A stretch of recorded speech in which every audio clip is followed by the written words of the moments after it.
anawaambianga nyinyi mwende mregister mambo ya Taifa Care, mregister Taifa Care. Mimi mlisikia juzi wakati rais alikuwa pale na akasema ati, nikamwambia watu ambao unakaa nao hawa wote wanakudanganya, anilipe mimi nikuwe advisor wake na anilipe pesa mzuri, kwa sababu nikimwadvise anaweza change hii ya Kenya. Nikamwambia hiyo SHA ni scam, haifanyi kazi. Hakusikia, naambia ukweli.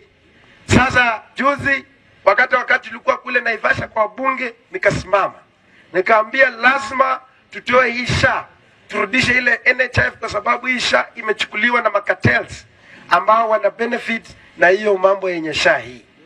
Hakusikia. Jana ndio umesikia zile private hospitals zimesema zinaenda kususpend services, the healthcare services are over kwa sababu hawajalipwa over 30 billion. Ndio mimi nataka niulize wabunge na niulize wabunge wa ODM. Mmekuwa mkikula na serikali, mmekuwa mkitembea pamoja, mmekuja na project ya AUC. Kumbe walikuwa wanawadanganya, wanaenda wanachoma huko na wanakuja wanaanza kuambia ati baba congratulations for winning. Na wamechoma kupitia ile fact, hiyo maneno ambayo waliongea na vita za DRC. Na ile maneno wakakosana huko, wakamdanganya. Sasa saa hii wanataka kurudi kwa mwananchi.